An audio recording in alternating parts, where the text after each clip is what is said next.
And so, as the 77th day of the second Trump presidency comes to a close, we have arrived at a moment that we knew was coming. At some point, it had to come.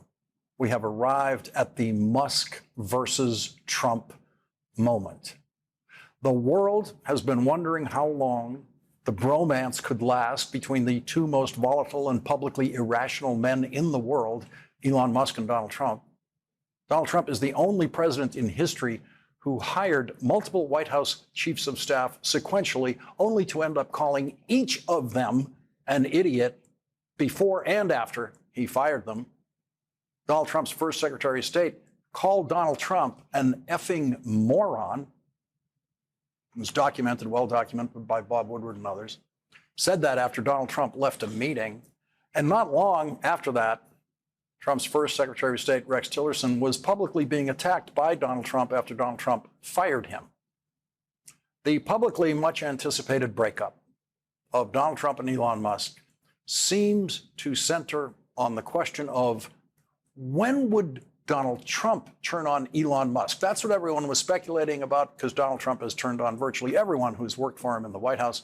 But Elon Musk is the richest person in the world, and there is no one Donald Trump wants to keep in his life more than the richest person in the world, which is why Donald Trump was willing to suffer the public humiliation of Elon Musk publicly taking over a discussion in the Oval Office about Elon Musk's governing policies that left the actual president of the United States having about the same amount to say as Elon Musk's 4-year-old son. We know Donald Trump doesn't ever want to turn against Elon Musk because he never wants to lose access to Elon Musk's money and the fear that that money creates, especially in the Republican Party.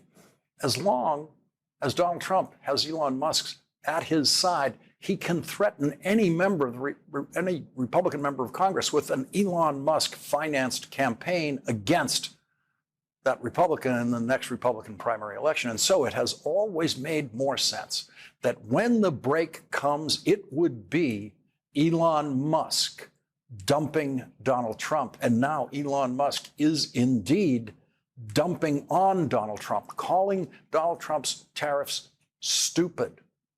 So far, Elon Musk is using surrogates to attack Donald Trump, while Elon Musk directly attacks Trump surrogates. Elon Musk showed no gratitude to Joe Biden, while Elon Musk's wealth skyrocketed every day of the Biden presidency. But he's already apparently distressed at losing more money under the Trump presidency than any other person in the world. Tonight, Elon Musk is the individual biggest dollar loser in the world as a result of Donald Trump's world war on economic sanity. And so Elon Musk began his attack on Donald Trump with an attack on Trump surrogate Peter Navarro, the only economic advisor to a president to have served federal prison time, and who is the author of the deranged Trump-Navarro tariffs. Elon Musk tweeted this about Peter Navarro: a PhD in econ from Harvard is a bad thing, not a good thing. Imagine what that means for Donald Trump, who only has a college degree from the University of Pennsylvania, which surely Elon Musk values even less than a PhD from Harvard. Peter Navarro shot back at Elon Musk, calling him a car guy and who just wants, quote, cheap foreign parts, which apparently is some new form of insult in Trump world that claims to be in the business of helping America's car guys, America's auto workers and car manufacturers. But because Donald Trump doesn't understand how his tariffs actually work, the stock market of every American car company is collapsing. Their stock is collapsing, including Elon Musk's car company stock, which collapsed even more today. After a morning of Trump-induced madness in the stock market today, a member of the board of directors of Tesla publicly attacked Donald Trump on Twitter. And you know that wouldn't happen without Elon Musk's approval, especially because that board member's name is Kimball Musk, Elon Musk's brother, and apparently Elon Musk's authorized surrogate at Tesla to publicly attack Donald Trump. Kimball Musk tweeted, Who would have thought that Trump was actually the most high-tax American president in generations? Through his tariff strategy, Trump has implemented a structural, permanent tax on the American consumer. A tax on consumption also means less consumption, which means less jobs, which in turn leads to less consumption and even less jobs. That cycle of less consumption and less jobs is what we call a recession, which is what Wall Street is now predicting, with Wall Street analysts calling it the coming Trump recession. This weekend, during a video conference with Italy's right-wing League Party, Elon Musk revealed just how dramatically and completely he disagrees with Donald Trump in private, where he apparently claims to urge Donald Trump to drop all tariffs between Europe and North America. I hope it is agreed that both Europe and the United States should move, ideally, in my view, zero tariff situation, effectively creating a free trade zone between Europe and North America. That would be that's what I hope occurs.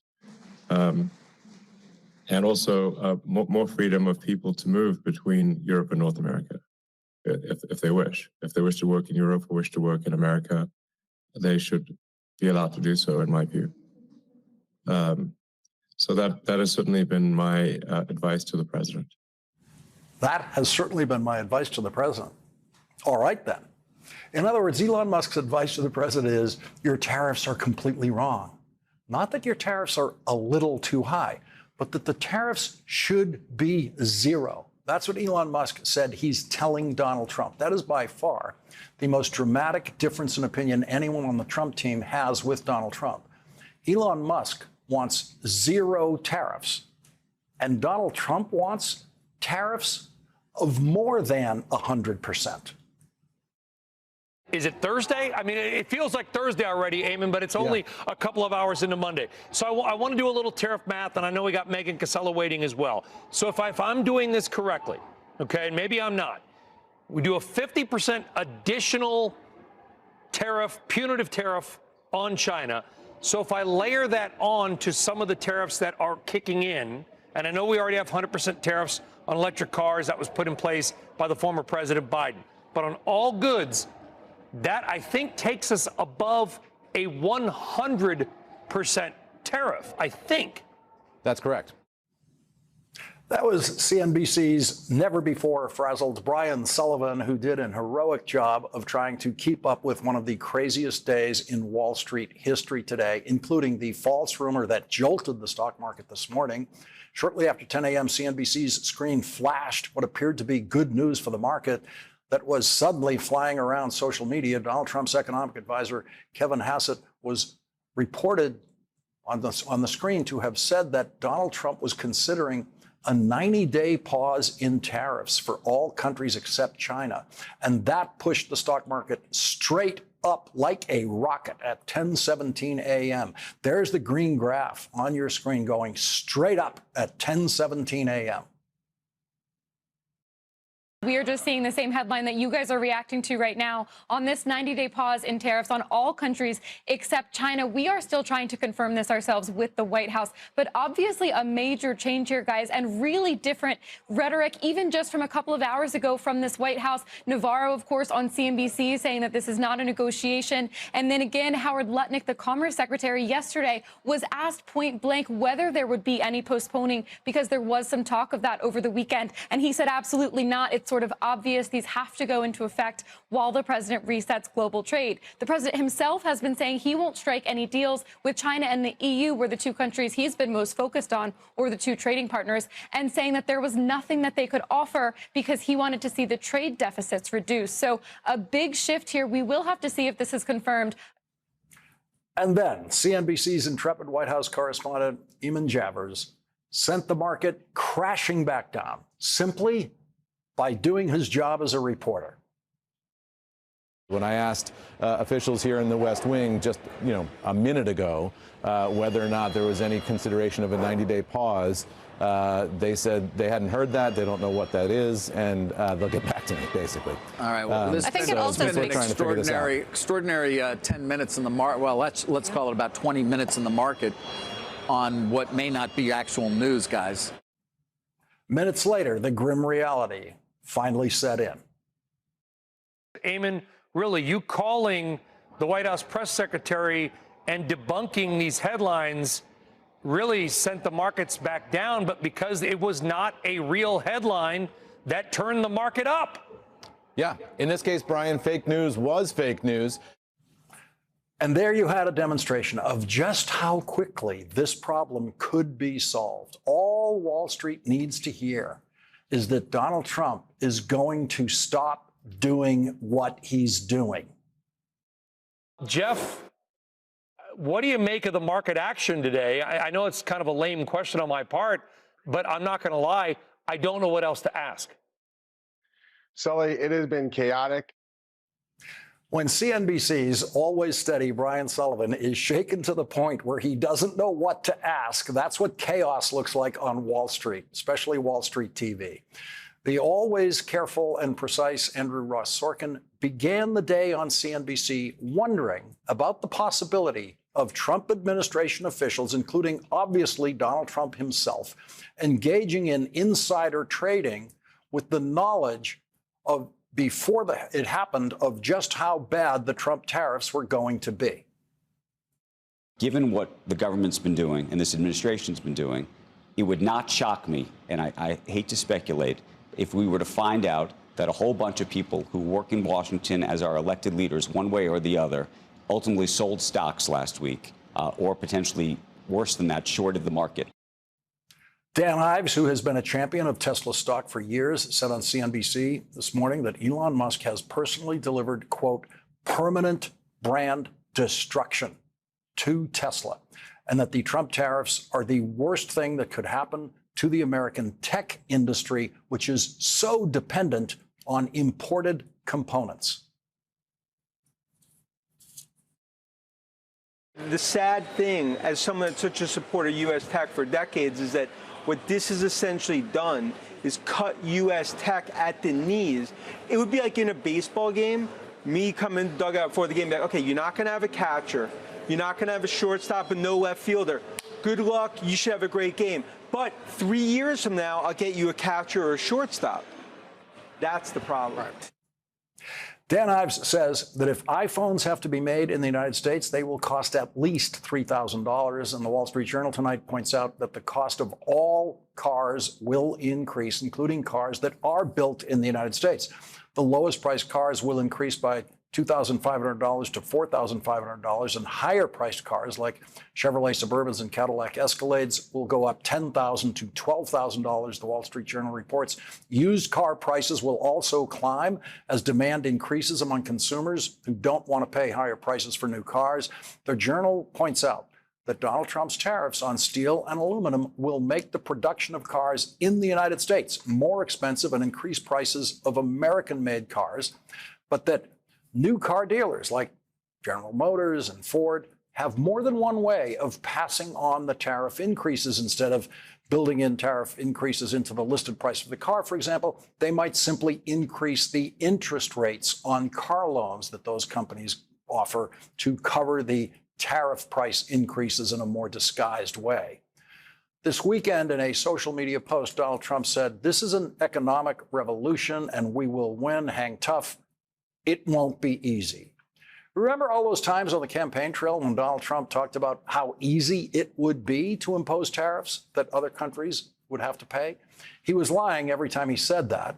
And now that most Americans, including most Trump supporters, finally understand that they will be paying Donald Trump's tariffs, only now does Donald Trump tell Americans it won't be easy.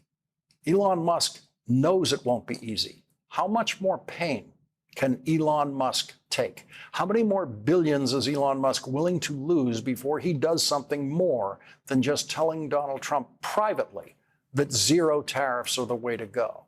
How much longer can Donald Trump resist the advice of the richest person in the world to stop trying to destroy the world economically. CNBC repeatedly said today that Peter Navarro won, meaning that if there were any arguments inside the Trump administration about how wild and crazy the tariff should be, Peter Navarro won those arguments. But if Elon Musk publicly dumps Donald Trump, or if Donald Trump publicly dumps Elon Musk, then who wins? Today, Elon Musk tweeted a video of the late conservative economist Milton Friedman in praise of zero tariffs. There's not a single person in the world who could make this pencil. Remarkable statement? Not at all. The wood from which it's made, for all I know, comes from a tree that was cut down in the state of Washington. To cut down that tree, it took a saw. To make the saw, it took steel. To make the steel, it took iron ore. This black center, we call it lead, but it's really graphite, compressed graphite. I'm not sure where it comes from, but I think it comes from some mines in South America. This red top up here, the eraser, bit of rubber, probably comes from Malaya, where the rubber tree isn't even native. It was imported from South America by some businessmen with the help of the British government. This brass ferrule, I haven't the slightest idea where it came from, or the yellow paint, or the paint that made the black lines, or the glue that holds it together. Literally thousands of people cooperated to make this pencil. People who don't speak the same language, who practice different religions, who might hate one another if they ever met. When you go down to the store and buy this pencil, you are in effect trading a few minutes of your time for a few seconds of the time of all those thousands of people. What brought them together and induced them to cooperate to make this pencil? There was no commissar sending out orders from some central office. It was a magic of the price system, the impersonal operation of prices that brought them together and got them to cooperate to make this pencil so that you could have it for a trifling sum. That is why the operation of the free market is so essential, not only to promote productive efficiency, but even more, to foster harmony and peace among the peoples of the world. Leading off our discussion tonight is Catherine Rampell, co-host of the new evening edition of MSNBC's The Weekend on Saturday and Sunday. She's also an opinion columnist for The Washington Post. And Catherine, in honor of Brian Sullivan's brilliant CNBC coverage today, I am going to ask the question he was embarrassed to ask. What do you make of the market action today? Markets are just desperate for any inkling that Trump might find an off-ramp. Mm-hmm. And so far, he has been unwilling to find one. And that's partly because, other than Elon Musk, I guess, no one else in this administration is willing to tell the emperor that he has no clothes, that he is buck naked, right? You see all of his cabinet members, his other aides, going on TV and glorifying the tariff-mageddon we have just been through and are still going through. They all have contradictory stories about what the tariffs' purpose were or how long they'll be around. Will they be temporary because they're a negotiating tactic? Will they be permanent because we need the revenue or because it's key to a manufacturing renaissance? The USDA secretary said over the weekend that it's really because Alexander Hamilton in 1791, when 90% of the country was farming and not working in, banking or teaching or whatever else, that he thought tariffs were good then. Turns out we were a lot poorer back then. I don't think anybody wants to go back to those living standards. But that's the problem here, that markets are looking for some sense of rationality that someone will get through to the president, and his aides are generally either too dumb or too cowardly or, I guess, too meek, I don't know, to break through. Yeah, it seems if Wall Street would be allowed, or anyone would be allowed, to pick one person to try to get through, it would probably be Elon Musk, richest person in the world. Donald Trump has a huge incentive to pay attention to him. But Elon Musk also has that Twitter microphone.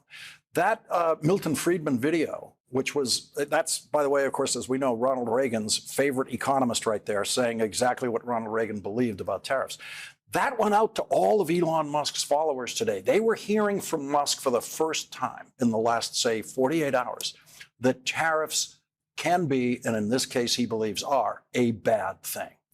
You know, on some level, I kind of feel bad for Elon Musk. What? We ran out of time. Look, this guy spent, what, $200 million paying for, or at least to help Trump get elected, basically so that Trump and Elon Musk could run the government, right?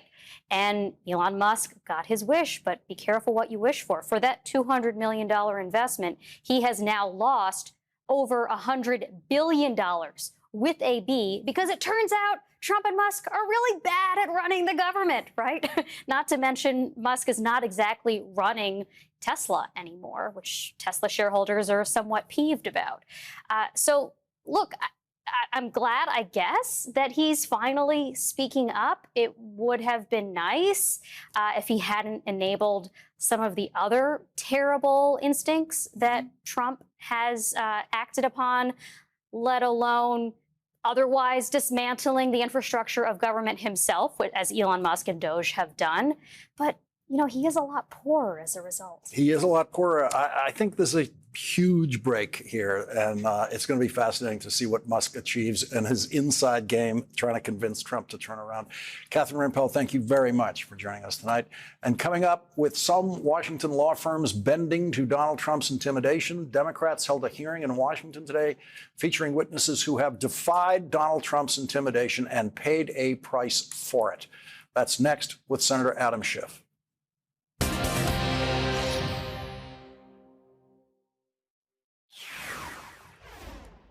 Today's witnesses represent the antidote to the collective action problem we have seen when law firms, universities, and other institutions race to the White House to cut their own deals rather than stand on principle.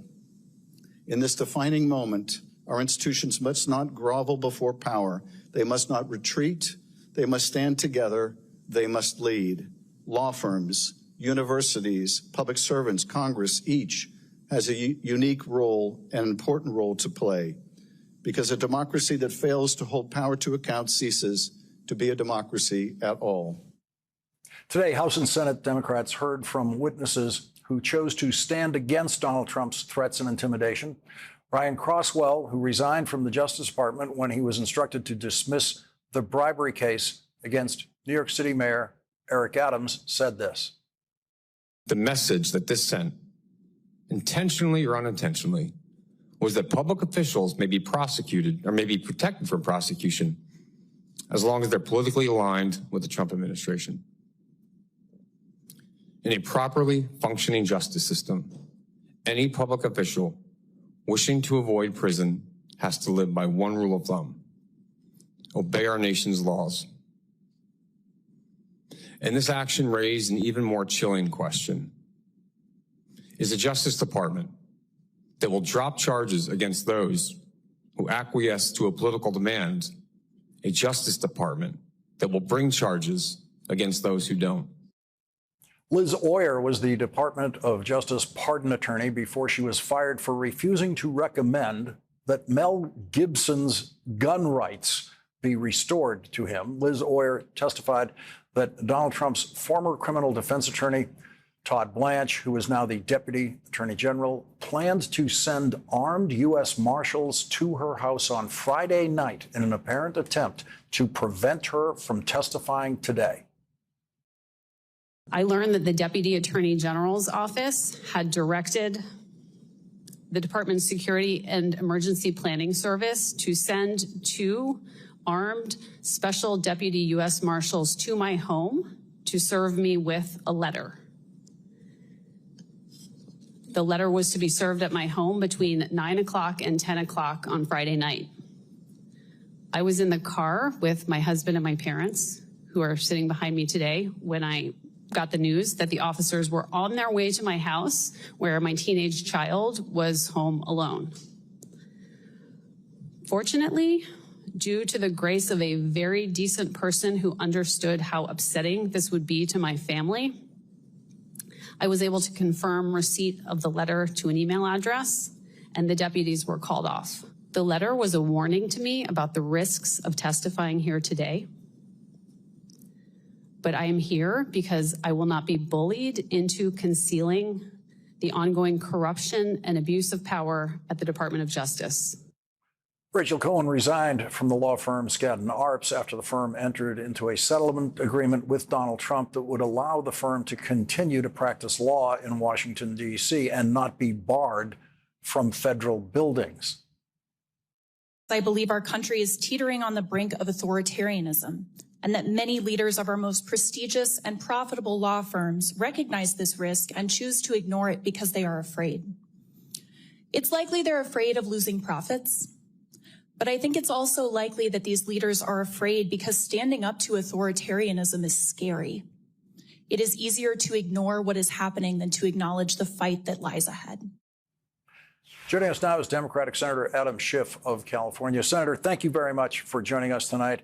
It is so powerful to be hearing the testimony of these witnesses today. What did you come out of that hearing believing should be next steps?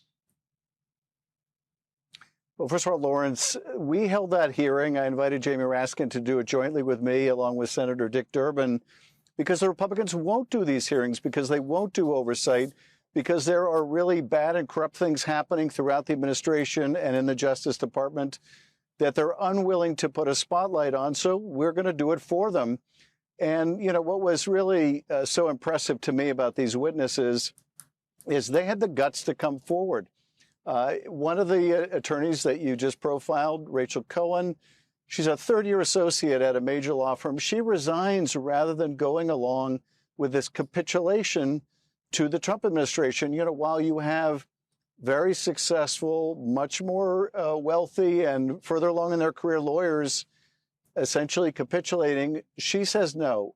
And these other lawyers were either fired at the Justice Department or quit because they wouldn't go along with unethical actions. In the case of Liz Oyer, because she wouldn't approve the restoration of gun rights to a friend of the president, Mel Gibson. She's fired. She's marched out of the building in front of her coworkers. It's just appalling. But I will say this, for those of us that have wondered, you know, what would we do? What would we have done in the McCarthy era? Mm-hmm. Would we have stood up to Joseph McCarthy, a bully like that, or would we have named names?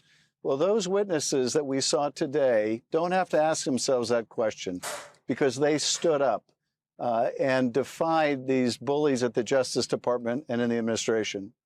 That is the question, by the way, in George Clooney's brilliant new play on Broadway, Good Night and Good Luck, in which he is playing in the group of people who decided to stand up against Joe McCarthy. And this really is the moment we're in.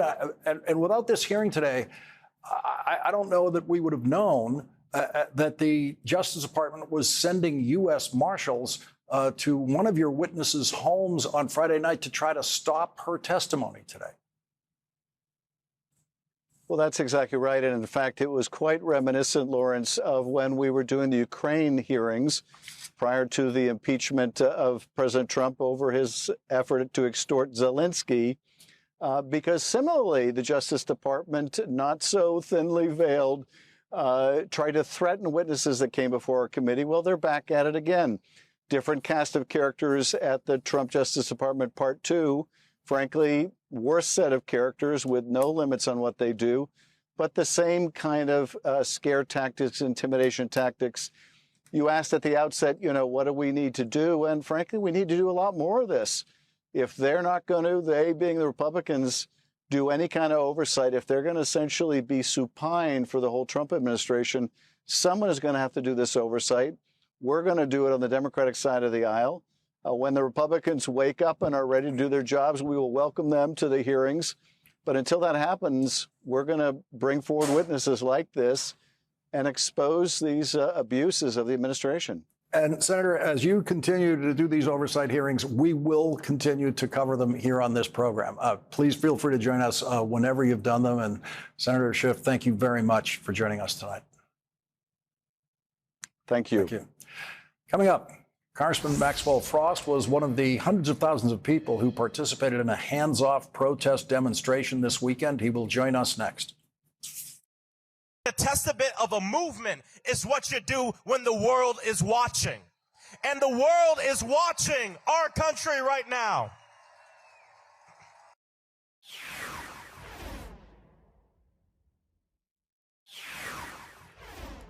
We all know that we're living in some dark times. We see the foundations of our society, Social Security, Medicare, Medicaid, the very safety nets that people have fought for generations to ensure that our country lives up to its promise, are being targeted by the billionaires and the oligarchs and the corporations. And the message is simple. We're in this situation not because of our neighbors. I promise you, your bank account looks a lot more like your trans neighbors or your immigrant neighbors and nothing like Elon Musk's. In fact, we're all closer to being on the streets than having a bank account that looks like his. Elon's a great example that money can't buy you happiness and money can't buy you a Wisconsin Supreme Court seat either. That was our next guest, Florida Congressman Maxwell Frost, at one of the many protests around the country this weekend, telling Donald Trump and Elon Musk to keep their hands off the important government programs people depend on. The New York Times reports rallies were planned in all 50 states, and while crowd sizes are difficult to estimate, organizers say that more than 600,000 people had signed up to participate, and that events also took place in U.S. territories and a dozen locations across the globe. Demonstrators had no shortage of causes. They came out in defense of national parks and small businesses, public education and health care for veterans, abortion rights and fair elections. They marched against tariffs and oligarchs, dark money and fascism, the deportation of legal immigrants, and the Department of Government efficiency. Elon Musk was on the news the other day saying, well, if the Democrats win, it's just going to be subpoenas and investigations. It's the one thing he's right about. You're damn right there's going to be subpoenas.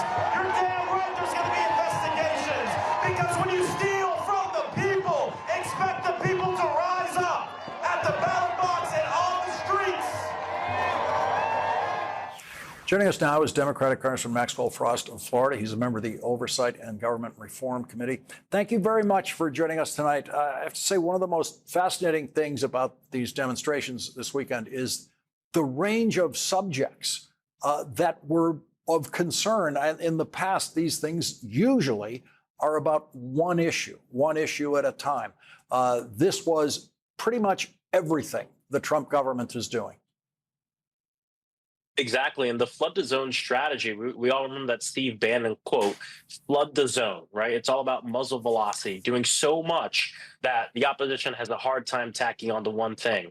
And that's made things difficult, but I'll be honest, I think it's really backfiring on them, because when you have these massive demonstrations across not just the entire country, but across the entire world, they've done so much to piss off people, and not just Democrats, but independents and Republicans and people that voted for him that are feeling that kind of regret or buyer's remorse from voting for him. They've done so much bad that now there's a large coalition saying, hands off Social Security, Medicare, Medicaid, hands off the things that we've fought for, hands off our people. And I think they've really unintentionally awoken a sleeping giant in this country. Rachel made the point earlier tonight in her extensive coverage of these protests that instead of having the one central protest, usually located in the capital of Washington, D.C., being able to have them in every state, much more accessible to people who otherwise could not travel long distances to get to a single location.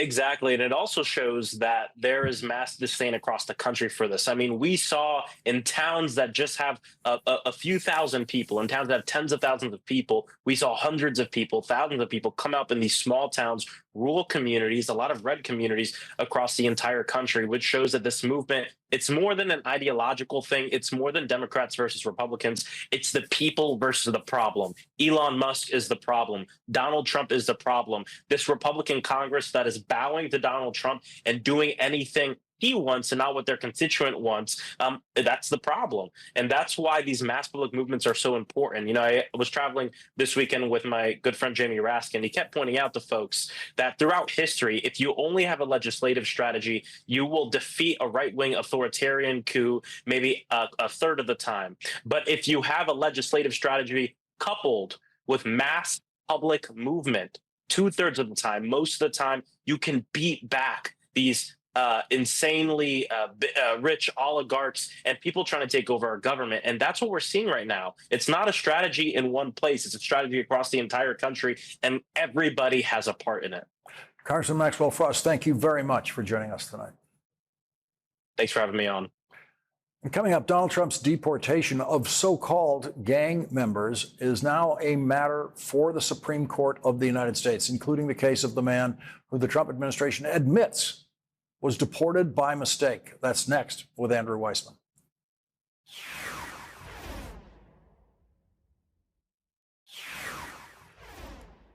Chief Justice Roberts has indefinitely blocked the court order requiring the return of Kilmore Abrego Garcia. This ruling came out during the course of this hearing. So we now have the deportation of someone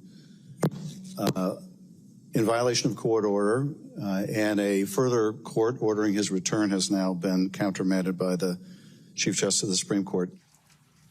Before Chief Justice Roberts paused the case today, a 3-judge federal appeals court panel unanimously supported ordering the return of Kilmore Garcia from a prison in El Salvador, where the Trump administration deported him in what they now admit was a mistake. The appeals court said the United States government has no legal authority to snatch a person who is lawfully present in the United States off the street and remove him from the country without due process. The government's contention otherwise, and its argument that the federal courts are powerless to intervene, are unconscionable.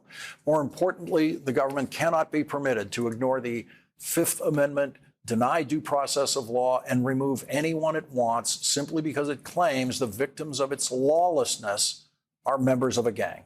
Chief Justice Roberts set a deadline of 5 p.m. tomorrow for each side to submit filings in the case.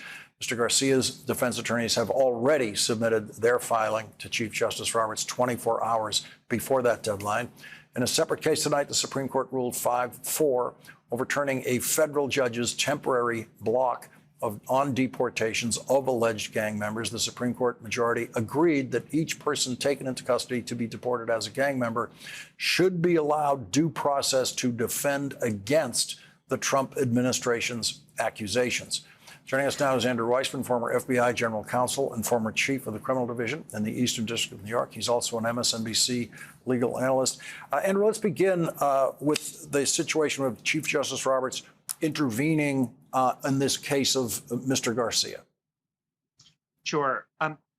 People should not overread this. He is basically saying this is called an administrative stay, and it gives the court time to consider the government's application.